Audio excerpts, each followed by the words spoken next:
ایران میں اقتدار کا خلا، ایک ایسا نظام جو بالکل تباہی کے دہانے پر کھڑا ہے۔ آج ہم ایک ایسی صورتحال کو دیکھنے والے ہیں جو مشرق وسطیٰ کے مستقبل کو شاید ہمیشہ کے لیے بدل کر رکھ دے۔ آئیے اس معاملے کی تہہ تک چلتے ہیں۔ ذرا تصور کریں، ایک بہت بڑی جنگ چل رہی ہے اور اسی دوران ملک کا سب سے طاقتور شخص، سپریم لیڈر، اچانک مر جاتا ہے۔ یہ کوئی معمولی بات نہیں ہے۔ آج ہم اسی چونکا دینے والے منظرنامے پر بات کر رہے ہیں۔ ایران کے سپریم لیڈر آیت اللہ علی خامنئی کا انتقال ہو چکا ہے۔ اور پھر صرف 3 دن کے اندر ایک انتہائی حیران کن اقدام ہوتا ہے۔ ان کے بیٹے مجتبیٰ خامنئی کو نیا سپریم لیڈر بنا دیا جاتا ہے۔ اب دیکھیں، ایسی نظریاتی حکومتوں میں جانشینی کا عمل مہینوں، کبھی کبھی تو سالوں تک چلتا ہے۔ تو پھر یہ سب کچھ اتنی جلدی کیسے ہو گیا؟ یہی رفتار اپنے آپ میں ایک بہت بڑا سوال ہے۔ تو اصل سوال یہی ہے، یہ جانشینی اتنی تیزی سے آخر ہوئی کیوں؟ یہ وہ پہیلی ہے جس کا جواب ہمیں بتائے گا کہ ایران میں حقیقی طاقت آخر کس کے ہاتھ میں ہے۔ اس راز کو سمجھنے کے لیے ہمیں ایران کے طاقت کے دوہرے نظام کو سمجھنا ہوگا، جسے اکثر اس کی ڈیپ سٹیٹ کہا جاتا ہے، یعنی ریاست کے اندر ایک اور ریاست۔ دیکھیں، ایران کی طاقت ایک آئس برگ کی طرح ہے۔ اوپر جو سب کو نظر آتا ہے وہ ہے رسمی حکومت، سپریم لیڈر، صدر، پارلیمنٹ۔ لیکن پانی کے نیچے چھپی ہوئی اور کئی زیادہ بڑی اصل طاقت ہے اسلامک ریولیوشنری گارڈ کور، یعنی IRGC۔ حقیقت میں سارے بڑے فیصلے یہی ادارہ کرتا ہے۔ یہ سمجھنا بہت ضروری ہے کہ IRGC صرف کوئی فوج نہیں ہے، یہ اپنے آپ میں ایک پوری ریاست ہے۔ ایران کا میزائل پروگرام، نیوکلیئر پروگرام، ملک کی تمام انٹیلیجنس سروسز، اربوں ڈالر کی کاروباری سلطنت اور پورے مشرق وسطیٰ میں پھیلا پراکسی ملیشیاز کا نیٹ ورک، سب ان کے کنٹرول میں ہیں۔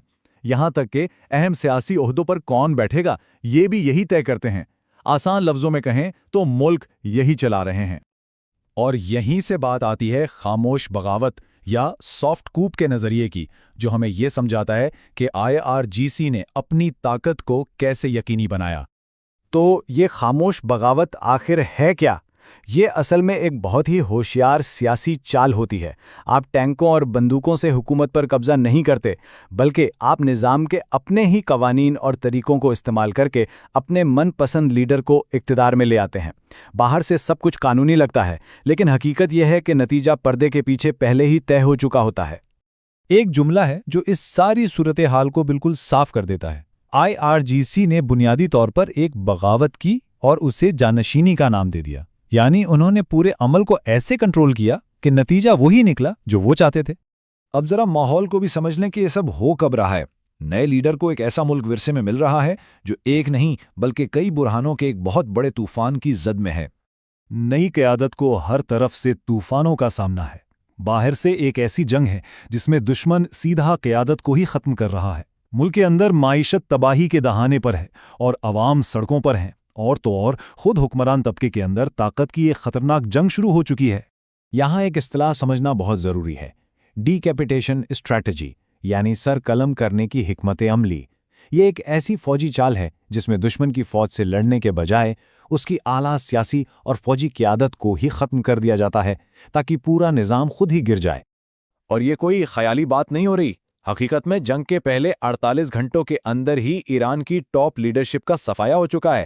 IRGC کا کمانڈر، وزیر دفاع، مسلح افواج کا سربراہ، یہ سب مارے جا چکے ہیں، یعنی نظام کی بنیادیں ہل چکی ہیں۔ تو اس پورے ہنگامے کے بیچ یہ نیا سپریم لیڈر مجتبیٰ خامنئی آخر ہے کون، اور IRGC نے اسی کو کیوں چنا؟ دیکھیں، مجتبیٰ خامنئی کوئی نیا چہرہ نہیں ہے۔ وہ ایران عراق جنگ میں لڑ چکے ہیں۔ IRGC کے اندر ان کے تعلقات بہت گہرے ہیں، اور سب سے اہم بات، وہ 2009 کے مظاہروں کو طاقت سے کچلنے کے سب سے بڑے حامیوں میں سے تھے۔ ان کا پورا کیریئر ہی بتاتا ہے کہ وہ IRGC کے لیے ایک بہترین انتخاب کیوں تھے۔ اس کے علاوہ مجتبیٰ مزاحمت کے محور کے بھی بہت بڑے حامی ہیں۔ یہ کیا چیز ہے؟ یہ لبنان سے لے کر یمن تک ایران کے پراکسی جنگجوؤں کا نیٹ ورک ہے، جیسے حزب اللہ، حوثی اور دوسرے گروہ جو پورے خطے میں ایران کے لیے لڑتے ہیں۔ یہ ایران کی خارجہ پالیسی کا سب سے خطرناک ہتھیار ہے، اور IRGC کے لیے اس کی اہمیت بہت زیادہ ہے۔ اور یہی سب سے اہم نقطہ ہے، مجتبیٰ اپنے والد جتنے طاقتور نہیں ہے۔ ان کے والد میں کئی دہائیاں لگا کر اپنی طاقت بنائی تھی۔ مجتبیٰ کو یہ طاقت IRGC سے ادھار میں ملی ہے۔ اس کا صاف مطلب یہ ہے کہ وہ ایک علامتی لیڈر ہو سکتے ہیں جبکہ اصل حکومت IRGC ہی چلائے گی۔ تو اب بات کسی ایک شخص کی نہیں رہی، اصل سوال یہ ہے کہ کیا یہ پورا نظام، یہ پورا سسٹم بچ پائے گا؟ ایران کے نظام پر ہر طرف سے دباؤ ہے۔ باہر سے ایک جنگ ہے جو اس کی قیادت کو کھا رہی ہے، اندر سے عوام ہے جو اس نظام کا خاتمہ چاہتے ہیں، اور خود نظام کے اندر IRGC میں طاقت کی لڑائیاں چل رہی ہیں۔ اور یہی سب سے اہم بات ہے، اصل امتحان یہ نہیں کہ کوئی لیڈر بچتا ہے یا نہیں، بلکہ یہ ہے کہ کیا یہ نظام خود اپنی بقا کی جنگ جیت سکتا ہے۔ تو ہم اس تجزیے کا اختتام اسی ایک سوال پر کرتے ہیں، جب قیادت نشانے پر ہو، عوام سڑکوں پر ہوں اور حکمران خود آپس میں بٹے ہوئے ہوں، تو کیا ایران کا سیاسی نظام باقی رہ سکتا ہے؟